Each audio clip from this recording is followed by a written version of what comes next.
Unspoiled Network podcast. This is Spoil Me, covering One Piece, episodes 286, 287, and 288. In these episodes, y'all, I have got to tell you, I think these might be my 3 favorite episodes of the show so far. These just really hit for some reason. Welcome to Spoil Me.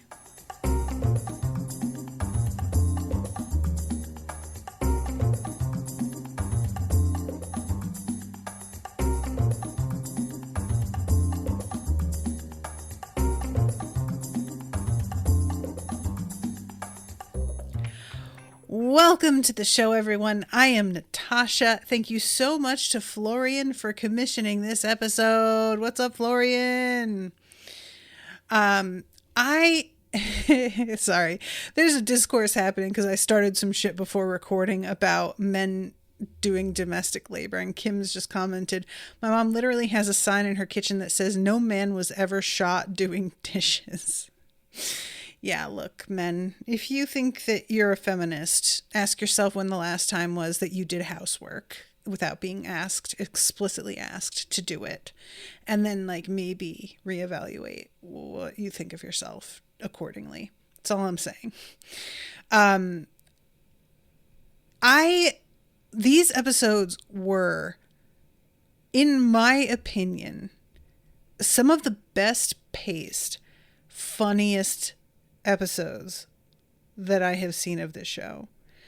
There is something about the vibe that they decided to go with for the confrontations with CP9 that is really, really unexpected, and also it's funny with everybody in different ways, because when we had, for example, I'll take Arlong and his fish people, his fishmen. Arlong himself was just scary bad guy, right? And we had some comic relief going on with Usopp and the duck face guy off to the side, but there really wasn't in the main fight the same kind of hilarity. And I think that part of that is because it was the big showdown between the head of that crew and Luffy. And we haven't gotten there yet to Luffy and the head of the crew, which I'm going to say is Lucci, because Spandam, come on. But so it may not be as funny once we get that. But this lead up to me has been done really, really well. And there were several places that I genuinely laughed out loud. So I've been waiting to see what the devil fruit powers are that everybody has wound up with. And we have, first of all, there's a shot at the beginning of the episode where the camera is slowly panning over the devil fruit skins that are on plates left after they finished eating them. And this is the kind of thing that I always think about. I don't know how many of you guys have ever read The Magician's Nephew. It is chronologically the first of the Narnia books. It's supposed to have happened before Lion, the Witch, and the Wardrobe, but it was written after. And it's personally maybe my favorite of all the books. I think maybe I don't like Narnia as much as I just like the weirdness of C.S. Lewis's writing sometimes. And in that, the kid has a mother who is very sick and is granted an apple as a reward from Aslan to bring home to her and feed to her to get her well.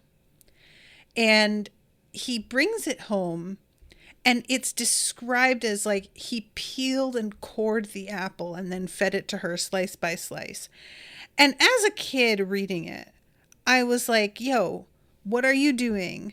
Peeling and coring this magical fucking fruit. just literally eat all of it because it's magic and you should not waste any of it. Now, granted, later that apple core is planted and becomes a tree, which gets blown down in a storm and cut up to make a wardrobe that transports people to Narnia.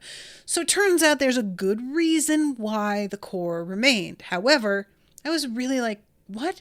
So as this is panning over these like peels that are still sitting there, all I could think was like, yo, you're wasting all these are magical fruits.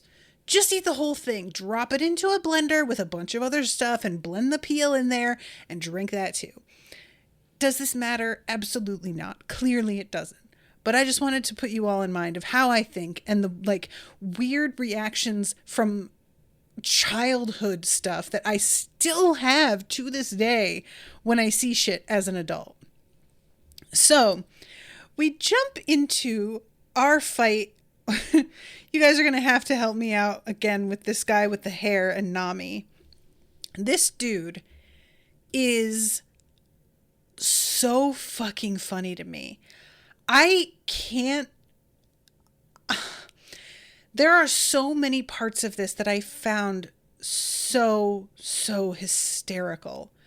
It is the fact that it's his hair that like does stuff, which I really appreciated. It's how often he'll be very dramatically speaking and a spotlight will shine down and like cherry blossom petals will just blow around him as if he's in the middle of like this dramatic monologue. The drumming, all of this, you know, I understand what it is they're evoking and it just works really well. But later on, he winds up shut inside a refrigerator, and this joke is so fucking good. Chopper keeps opening the refrigerator to try and get out cola for Frankie because that's what fuels him. And every time that he opens it, thank you, Brian says Kumadori. Every time that he opens it, he could escape easily because Chopper isn't that fast and he's like opening it multiple times. And yet every time Kumadori takes so long to acknowledge what's happening because he has to be really dramatic with it, that he's only gets out like 2 or 3 words before the door is closed again. And y'all, I don't know why that shit cracked me up so bad, but I think it's because it sort of speaks to me in that I am also a massive drama queen sometimes in a way that is not helpful to me or anyone around me. And if I just wasn't like this, so many things would go more smoothly and I would probably accomplish more. But I can't fucking help myself sometimes. And there was just a part of me that like was laughing at this guy like, dude, you could have gotten out of here like 6 times. And then another part of me that really identified with this like compulsion he has every time it opens.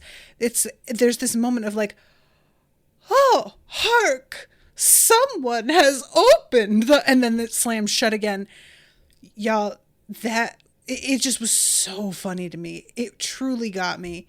There are several jokes in these episodes that laid me out. Oh my God, Trish says I could be wrong, but with devil fruits, I believe the first bite is literally the only one that matters. Well, then what are they doing eating the whole thing? If it's only the first one that matters, every time somebody finds a devil fruit, they could just split it between all of their crewmates or something. And then, so remind me guys, I know that there's all kinds of like weird rules. Y'all told me that there's a book that exists somewhere that outlines all of the devil fruits, but that it's like not widely known. So pretty much people come across a fruit and they don't know what it does, right? And they just have to eat it and like hope for the best. So also, is it possible to eat more than one devil fruit and get more than one power? Or do you just get the one and then if you eat another devil fruit after that, it doesn't change, or does the new one that you ate override and replace the powers that you had with the first one? Like, is there precedent for that? I don't know. I'm curious, in other words, if they could have shared around both of these fruits and gotten the whole crew leveled up a little bit, but instead just ate them themselves. Florian, drama's the right word. He's based on actors on a kind of dramatic Japanese. Yeah, kabuki, is that what it's called? I feel like somebody mentioned this last time, but and it's so fun. I really enjoy this. Like, I don't know, because he keeps saying yo, and I don't know if that specifically is also a reference to like the stage performance, like if that's phrasing that is often used, or if it's just specific to the character, because sometimes things aren't as themed as I expect them to be. But this dude is just a really fun, weird character. And I also love how gigantic he is. The man is humongous. Trish says after the first bite, the remaining fruit no longer has any ability to give anyone powers. What? Oh, that's such a tease. Imagine you come across a devil fruit and there's just a bite out of it, like one bite. Wouldn't you be so pissed? It's right here and yet it's fucking worthless to you. Like, oh, that sucks. Florian says, yeah, the book part is right. And it is said in this arc when the CP90 there's that one cannot have two, it leads to death. Oh, they say that this arc? I didn't see that. I must have just slipped past me. Trish says, if you eat a devil fruit while you already have a devil fruit power, it apparently annihilates your body like matter plus antimatter. That's hilarious. Well, I guess that's what you get for trying to be greedy. That's a pretty like slick way. I'm assuming if you eat a devil fruit while you already have a devil fruit power, it only annihilates your body if you eat the first bite of the devil fruit where the power actually is, right? If somebody else ate a bite, got the power, and then you took a bite, it probably is fine, I would assume, based on the way this goes. I know that these little scenarios that I'm presenting here, these hypotheticals, are unlikely to ever be relevant in any way, but I just like to ask the questions. You know what I'm saying? I just want to know. So anyway, Nami is up against Kumadori and very quickly is like, there is absolutely no way I'm beating this guy. So she decides to just cut to the chase and go, hey, where's your key? Because that's what she needs. She just needs his key. And he's like, oh, well, if you don't know, I'll tell you. And he's like, the key is. And she holds her hand up to her ear. Yeah, I'm listening. The key is... go ahead. Yep. The key is right here. Where did my key go? Oh my God, you guys, this is so dumb. I really, really enjoyed it. And Nami is just standing there like, really? And then we go to Sanji. Now lately, y'all, I have been taking to watching One Piece in the mornings while I am having my breakfast. I have decided that I like to watch it and then have some time to sort of ponder things before recording. I don't like to watch it too far ahead because then I'll sort of lose track of stuff. But this morning, I had made myself a pot of tea, and it was really fun to see Sanji describing how to properly make a pot of tea. Y'all, this is like almost down to the last detail exactly how I made it. I heat my teapot up and leave that while the water's boiling. I put a timer on once I pour the hot water over the tea to make sure I don't oversteep it. The only thing that I don't do is I don't warm the teacup. And honestly, I should. I'm warming the teapot up. Why not? Why not just do both?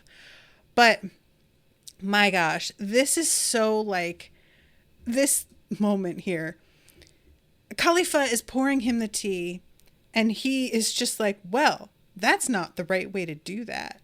So he shares with her the right way, and she gives him this look and is like, wow, you really know what you're talking about here. And I love the fact that there is a sense, and I don't think it's truly genuine, really, but there is a sense in that moment of like, does she actually kind of appreciate this? You know what I mean? Like, I can't get a read on her, but she seems to genuinely be like, huh, wow. Now, what winds up happening here between him and Khalifa, to jump ahead a little bit, is that Sanji is so Sanji, and he can't help himself. He really doesn't know how to cope with fighting women. And what it comes down to later is that he won't kick her. He won't do it. Even though it's his life on the line here. She is like, she does something to him. And I guess that this is part of her power, because we don't actually get a good look at what her devil fruit power is. So I'm assuming whatever it is that she does that manages to turn him into what looks like a balloon animal is related to that. But either way, he ends up like in this state because he keeps on kind of treating his fight with her as if it's like a ranked match, like somebody is scoring them, instead of it being an actual fight, which she is perfectly willing to win by kicking his ass. So even though he's quite fast and he manages to like have a moment where he could have really hurt her, he thinks that by just saying, look what I could have done, he can just walk away with what he wants. And finally, they wind up in a spot where Nami is there. And she is like, dude, are you serious? Like, what are you doing? And I really appreciated this, both because Nami is like, she is one of the people that Mr. Two kept turning into to try and sort of thwart, and it worked, Sanji. And so there was a part of me that was like, the only person that's going to get his fucking attention in the midst of this is probably Nami. And also the fact that she's a woman and she's just like, dude, just kick her. What are you doing? Because he doesn't lose. Like, I don't think we've ever really seen him lose seriously, you know? And she's a little bit flipped out over the fact that he has basically been laid out completely. And she does say, like, once she's going, all right, I'm going to take care of this, she's like, all right, I will admit that I do kind of like the chivalry thing. And I love that he says, did she just say she loves me? And Chopper is right there and is like, no, not even close. What are you talking about? But I appreciated it being like specifically mentioned that this hang up of his, it's not a helpful thing. The other woman doesn't even seem to really appreciate it. Like, Khalifa seems to sort of, I won't say she's insulted. It's more that she seems insulted that he assumes simply by kind of fighting, he is going to get what he wants. And she seems to be like, I can't believe you think that you can just like do the motions of a fight and that's good enough. Like, really, you thought that? And I also appreciate that Nami is going to step in for him, because honestly, it feels like he went after her, and I'm like pretty sure that it's supposed to be he winds up versus Khalifa by accident. Like, he went into that room and wasn't fully aware who was going to be there. But a lot of me is like, oh, come on. Sanji knew. He knew. He went to the lady, even though he knows he can't fight women because he can't fucking help himself. And it wound up going exactly like it was always going to go. So This, just jump away here for a minute. We have Luffy, and he is out here trying to find the gates of justice. And eventually he comes to this point that is so wild looking. It's like this platform that sort of overlooks an area where the sea is like doing these two different rotating whirlpools. And there is like I don't even know what to call, like, it basically, the whole thing looks like it's an uncrossable area. And this is part of the way the security is set up. And Luffy, who can't swim, is just like, yo, let me cross that real quick. We will double back and check back in with Luffy, whose life is thankfully saved by Chimney a little bit later. But for right now, I just have to say, I need Luffy to have an escort at all times. I don't know who could keep up with him, what that would even look like, but he is not to be trusted on his own. He just straight up forgets his own limitations, and he would have been dead. He would have been dead. So very dead. How many times has he forgotten he can't swim? It's just, and look, I forget also, but I'm not him. If I were him, I would be highly aware, overly aware of the fact that I can't swim. I'm just saying. So, I'm going to back up again, and we're going to talk about Zoro and him going up against Kaku. This is so good. This fight scene between the two of them might be one of my favorite fight scenes in the show.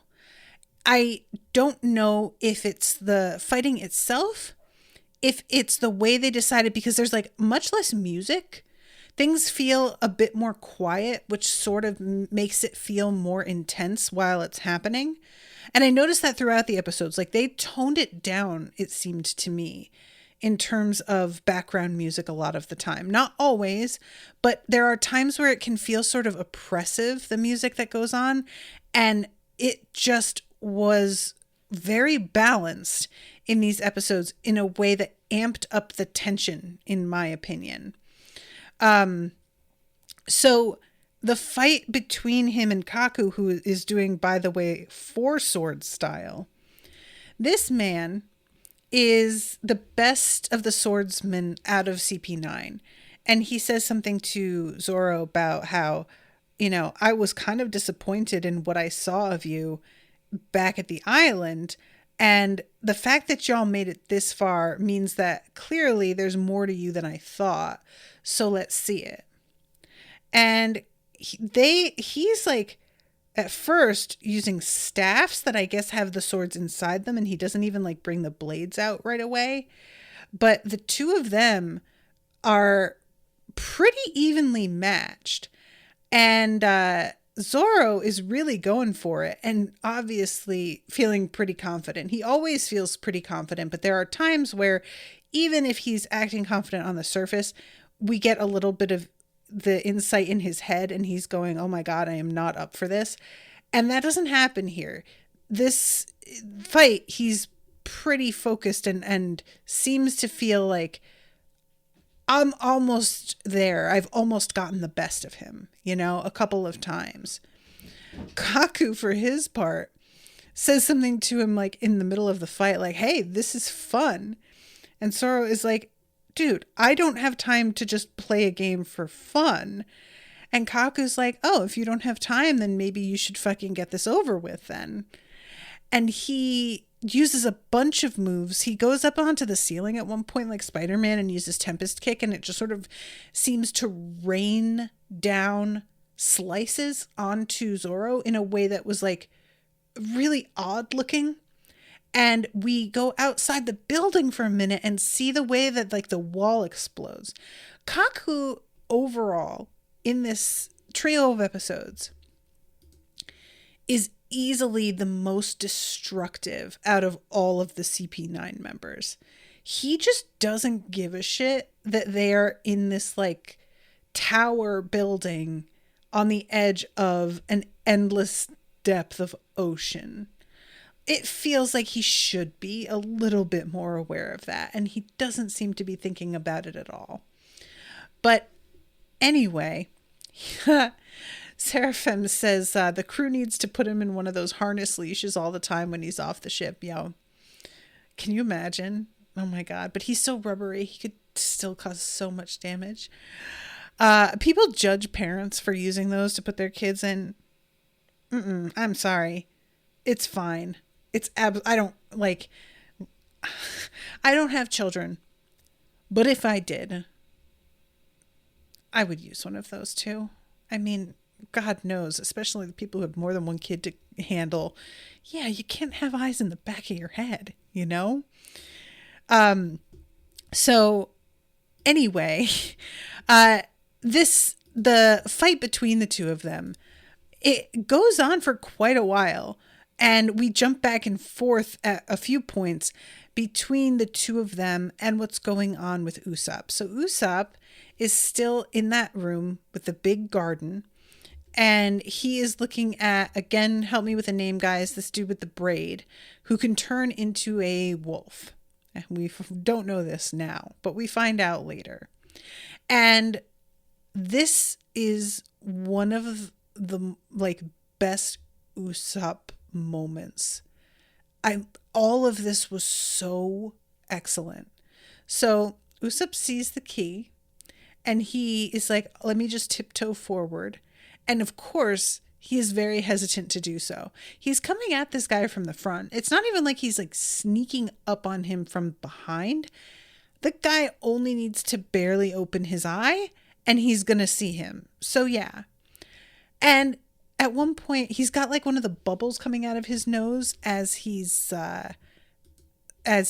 snoring, and it pops, which startles him so bad that he backs up again, and the dude flips over and now has his back to Usopp, so it's even easier now.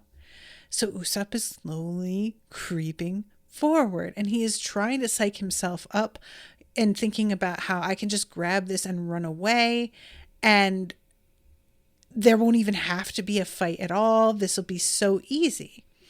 So he's creeping forward. And then I love how he's like, I'm a lucky king as well as a sniper king. And then all of a sudden he stops and he says, hey, heart, you're beating too loud. And I'm watching this I understand that feeling. I have been in situations where I'm like, can other people hear that? Because that shit is loud as fuck to me right now. So I get it. But he says to his heart, you're beating too loud, and then just yells, stop. And his heart literally stops and he flatlines.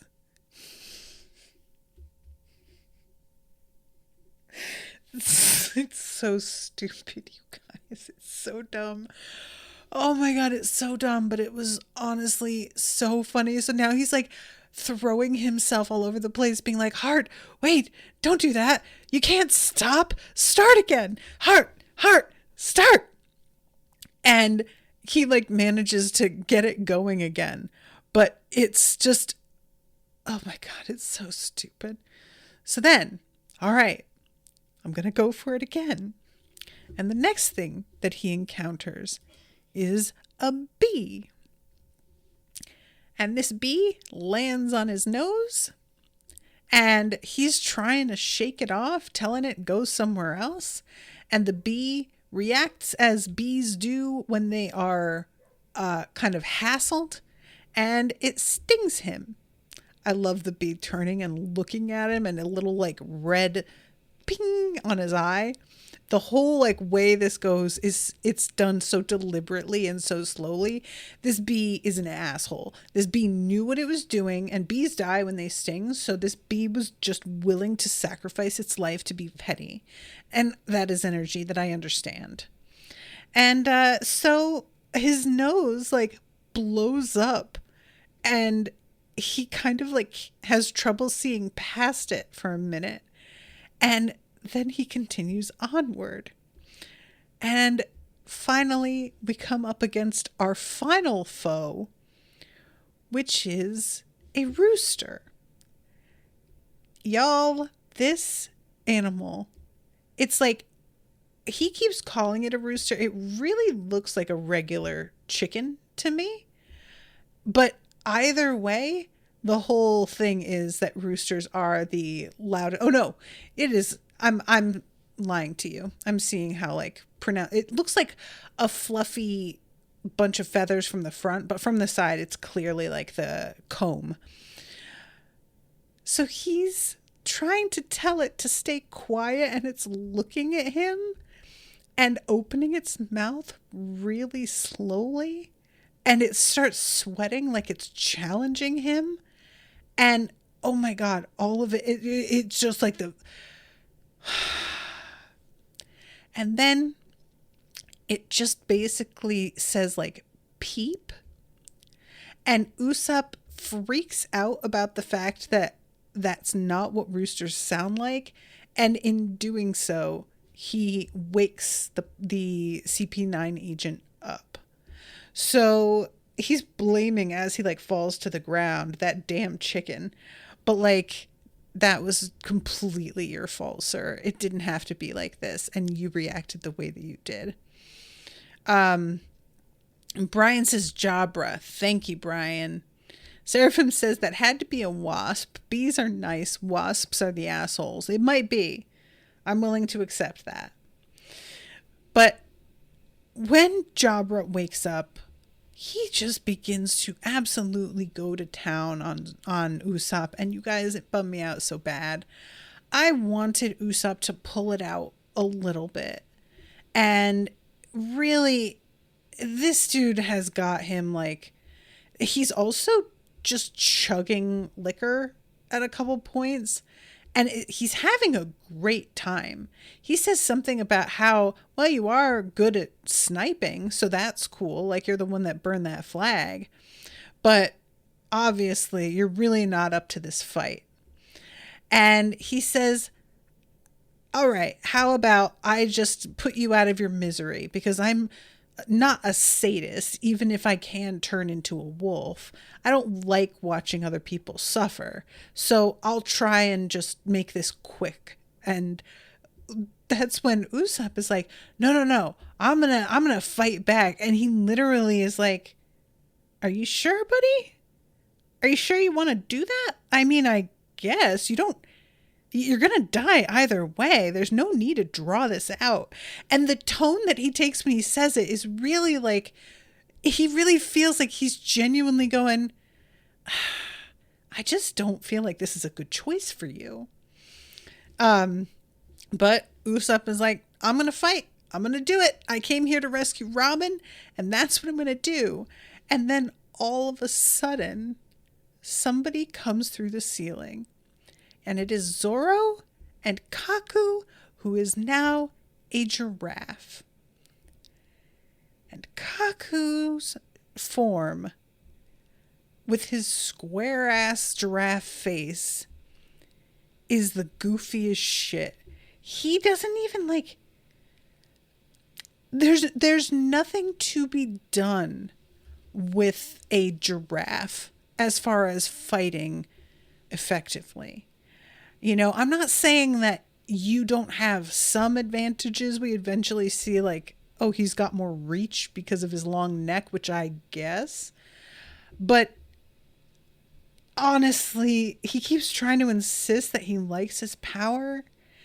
And I mean, I understand that you've got to make the best of it. So I respect the fact that you keep clinging to that and saying you like it. But Kaku, let's be honest, it's really lame, my friend. It sucks. It just, what are you even gonna do with this? And fucking Jabra is making fun of him nonstop. They wind up getting in such an argument that Zoro has to sort of call them to order and be like, are we gonna keep up our fight or not? Meanwhile, in the background, Usopp is over here and he finds a set of handcuffs that he is pretty sure are the same like sea stone cuffs that are being used on Robin that keep her from being able to use her devil fruit powers. So he's like, oh, well, if we get these on one of those guys, then we'll be able to keep them from transforming and beat them a lot more easily. So instead of like trying to sneak up to one and clap them in these manacles, he just like throws them out into the room and they accidentally close on Zoro's wrist. And Zoro doesn't have devil fruit powers, thank God. So the fact that he can't, there's nothing that he has to worry about that he can't use now. But the fact that he's a swordsman and one of his wrists is being like hugely weighed down is already a disadvantage. Like, come on. And then eventually when Usopp decides that he's going to like join in this, he accidentally links himself into the same set of cuffs so that him and Zoro are attached to each other.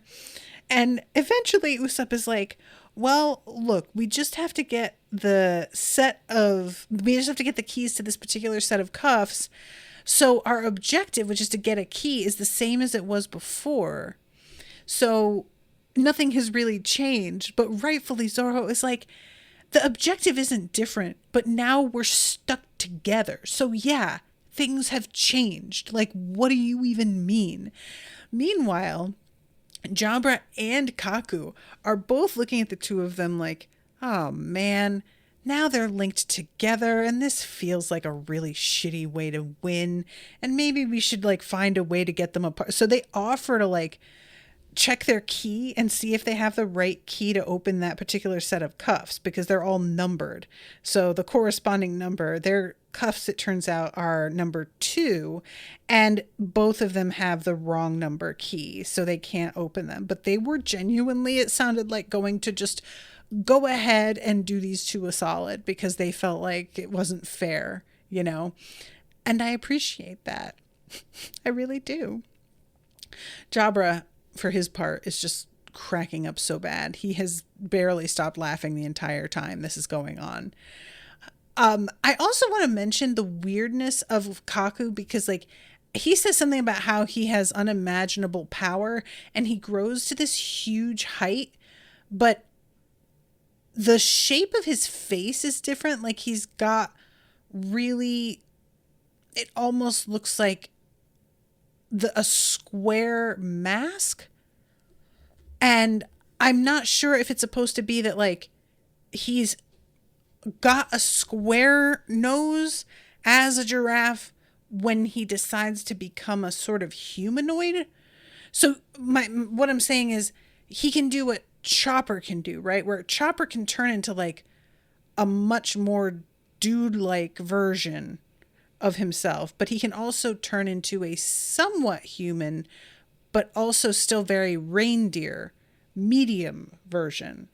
And I guess Kaku can do the same thing where he's like sometimes completely can transform into a full-on regular-looking giraffe, but then there's an in-between where it's mostly like a human physique, and that's when the squareness of his nose sort of seems to come out because the snout of the giraffe also gets very, very square.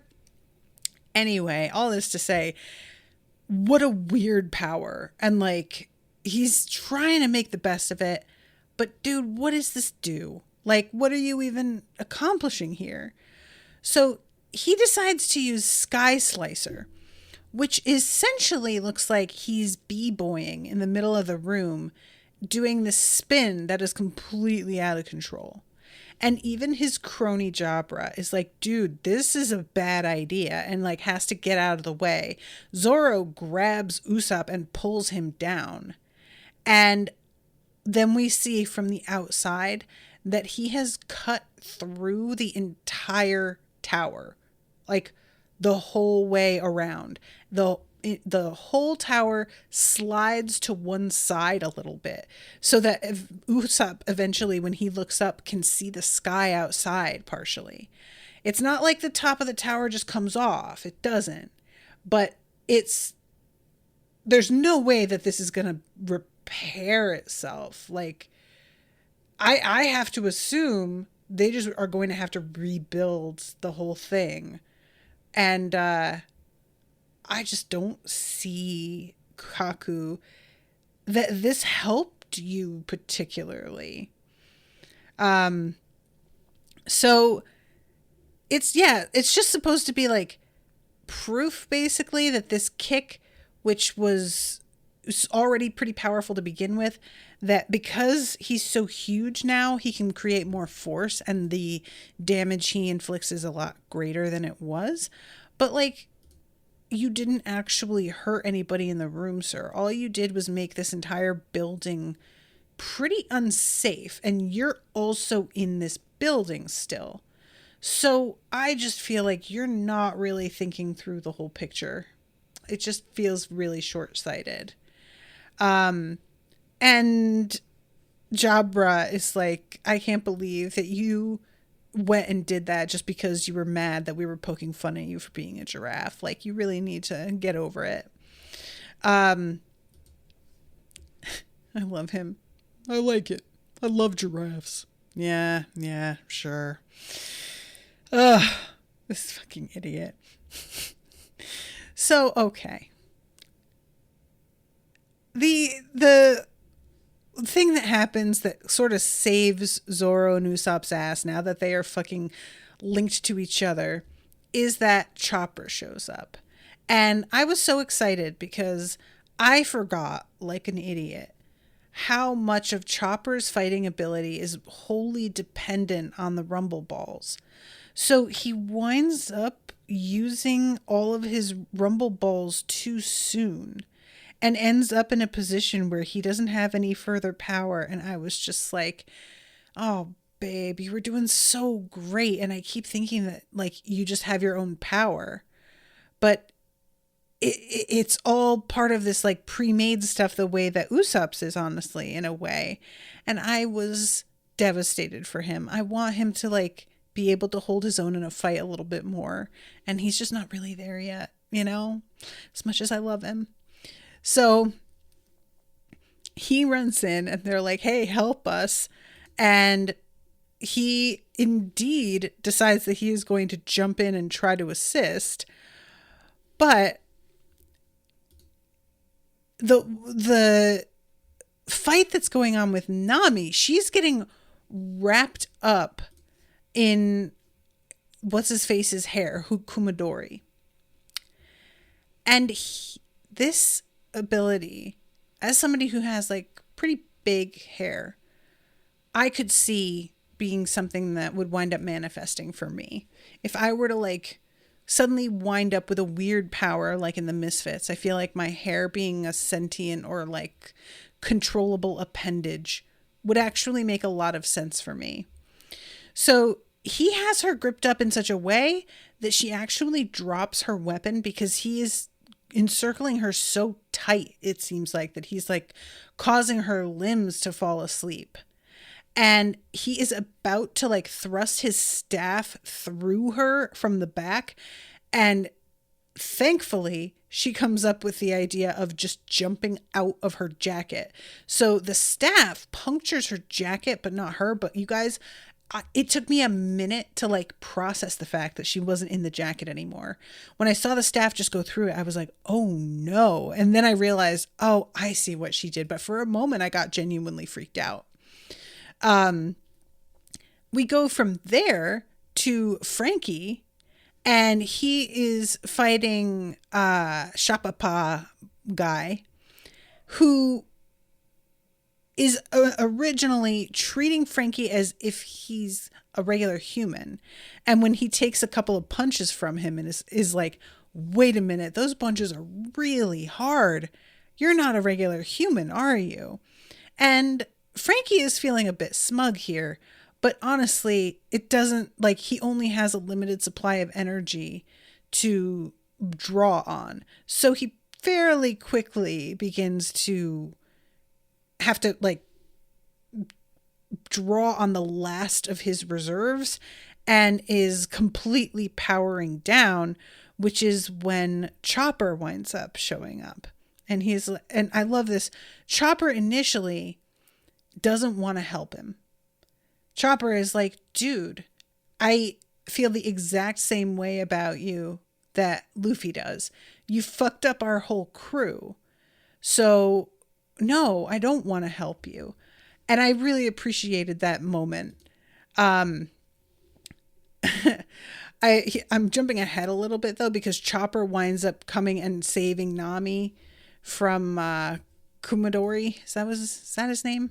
I keep forgetting it, you guys. Yeah, Kumadori. So he bashes this guy in the face, and I love how the attack name is something like Soft Spring or something that's very like poetic sounding, and he's reciting poetry while he's about to kill her, talking about how like the season was over too soon, something like that. It's so good. I just love it so much. It's so stupid. But anyway, Chopper rightfully yells at Frankie about the fact that you caused us to lose one of our crewmates. And Frankie can't understand why Chopper is saying this when he saw Usopp standing right there. So he's not getting the fact that Usopp has an alternate like ego, and it's just, why are you so mad about it? Clearly he's still part of your crew. What are you talking about? But pretty quickly is like, oh, whatever. So I'm sorry I'm jumping around here so much, you guys, because the reason that Chopper's running around is he's trying to find the proper key to unlock Zoro and Usopp, and he runs into Nami. He winds up saving her, and they begin running down the hall to try and find another key. And this is when fucking weird blow up doll Sanji just like drops in through the floor in front of them. And they're asking like, why is your body like this? And Sanji is explaining like, I refuse to kick her. I'm not going to do it. He's able to move and breathe and everything, but he is still really like shiny, and all of him is sort of, it's like he's one piece. I'm so sorry, guys. I'm so sorry. But anyway, Khalifa comes up here and is just like, yeah, he accused me of like trying to enchant him. And I love in the scene where he's with her, he's like, no more of this foolishness. And she's like, this is your fourth cup of tea, right? Sanji, you are such a dink. Why are you so weak, sir? Come on, get it together. So this is when Nami is like, all right, I guess I will go and handle her. And that is the end of that episode. So then we jump into her going to see Khalifa, and she's still like, Kumadori is not dead. He got knocked out for a minute, but he's still up when she leaves, and Chopper is like, I'll deal with this, dude. You go and handle her. So this is when he uses Cloven Cross, which I don't know that we've ever seen from him before, but it is a pretty dope power, and it creates a sort of like X shape that seems to go through Kumadori's middle. Again, though, the Rumble Balls don't last forever, so this one pretty dope attack isn't really enough. I really appreciate Kumadori just being like, I can't believe she got away again. Like, I had one job. And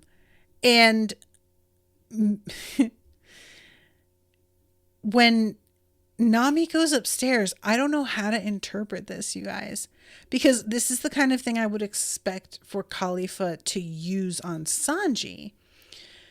Nami comes into her room and she is getting into, it looks like a bath, like she's getting undressed behind a shade or a kind of divider, and you see her clothing and her stockings like dropping to the floor.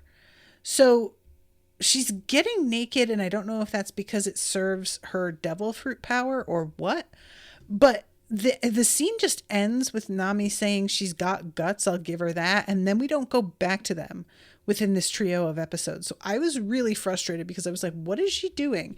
If she wanted to completely disarm Sanji, doing this would absolutely disable him to the point of like, I don't know that he would ever recover. But anyway, let's back up and talk about Luffy, who, like I said, gets rescued by Chimney and her cat rabbit. And thank God. I mean, the two of them wind up finding a secret tunnel again by accident that leads her directly to the place where he's at. And she explains to him about the passageway that she found, because at first he's like been rescued and is just trying the same thing over again, is just determined to attempt crossing yet again. So they head down together. He's on her back, and he's carrying her like a what do they call that? Piggyback. I was about to say monkey back, and I was like, that's not quite right. I love that she says something to Luffy about how that pigeon guy and his servant were really loud and they didn't know that we were following. And it turns out that she's calling Spandam his servant, which I honestly don't feel like is even that far off of the truth. And eventually Spandam finds out about the fact that she saw them because Lucci spotted her, but Lucci just didn't say anything. And Spandam is like, why didn't you do something? And Lucci just says, because I didn't have any orders to. He's doing that like malicious compliance thing where he does exactly what he's told, but no more. And this is the way you have to handle some people, honestly. I am wondering if Lucci is maybe like the reason behind why he doesn't want to listen to Spandam. It could be all kinds of things. It could be he personally wants to take Spandam's spot. It could be that he is wanting to fight Luffy, like kind of wants this confrontation. It could be that he has started to like feel for Robin, perhaps, and like want her saved. I don't know. But all of this to say that he is dicking his boss around, and his boss is too stupid to understand what a disadvantage he's at. So yeah, Chimney is explaining all of this to Luffy as they go like running down this hallway. And eventually they get to the doors and there's a keyhole, but there's no key. And Luffy bites on his thumb, yells third gear, and somehow just blows the doors off. Like, it's not even just the doors. He basically just blows a massive hole in the wall, which we go outside the tower again, and the whole thing is continuing to slide really badly off center. So the top is going to just collapse at any moment. And when the smoke clears and Chimney and her cat are like, what the fuck? How did he just do that? All of a sudden we hear Luffy say, all right, let's go. And he's like 2.5 feet tall. I don't understand what's happening. He's very, very small. What is going on? And he winds up returning to normal size like pretty quick. Before the end of the episode, he's back to normal.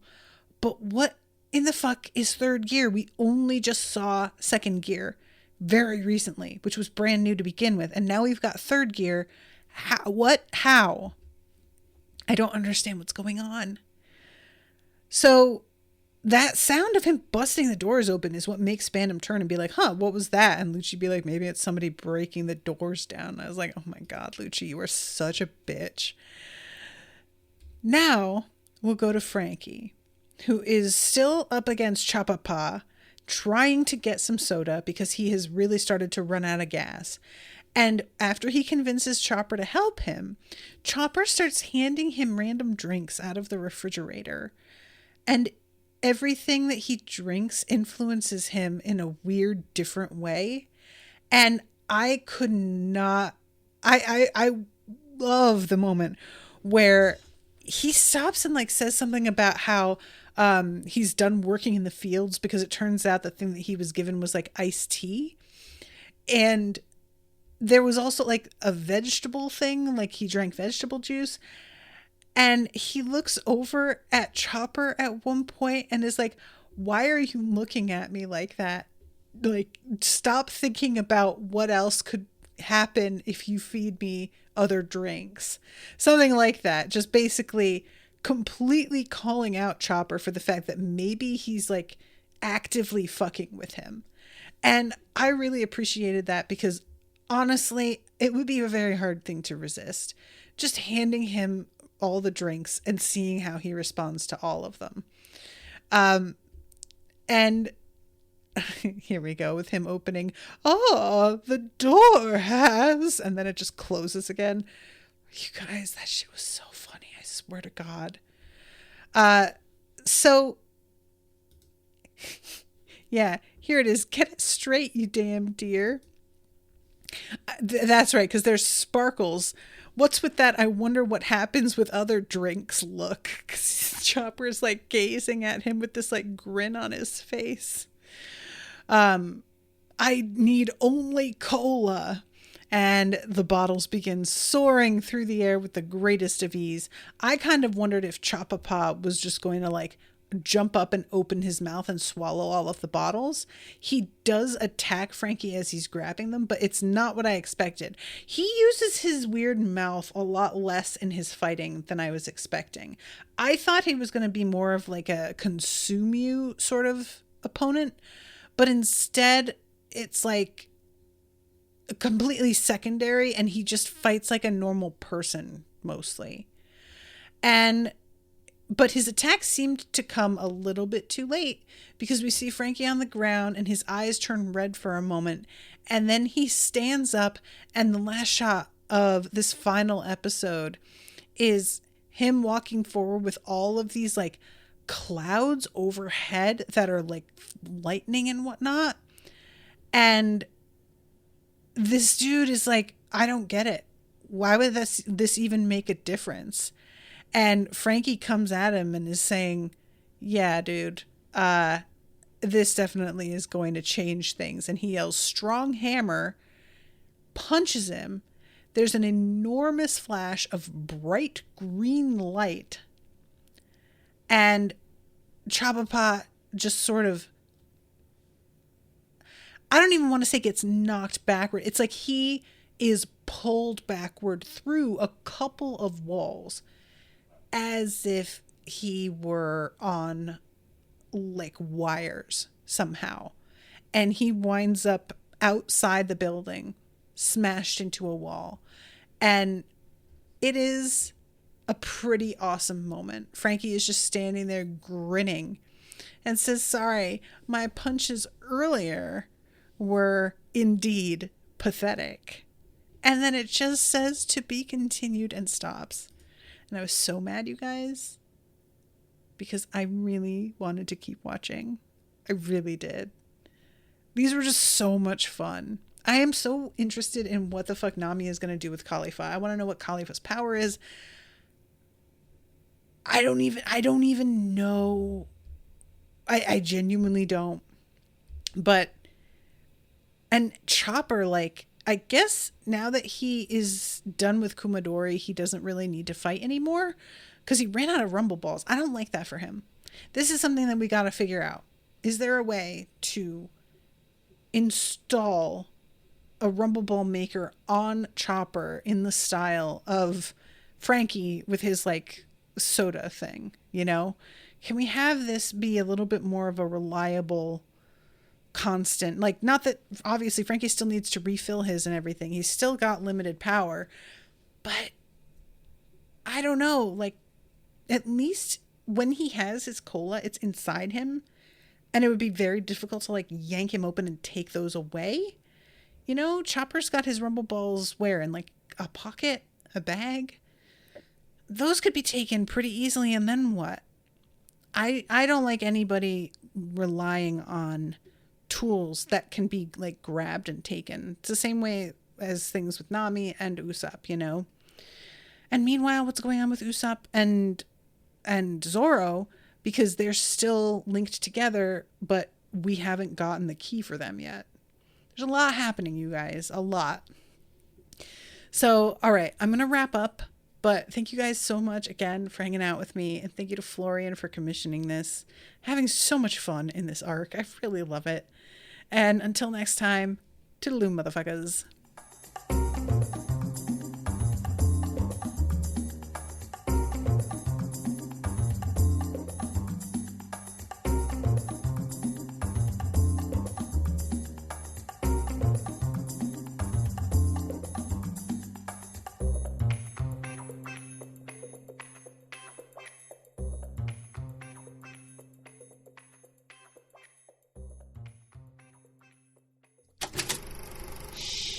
That was an Unspoiled Network podcast.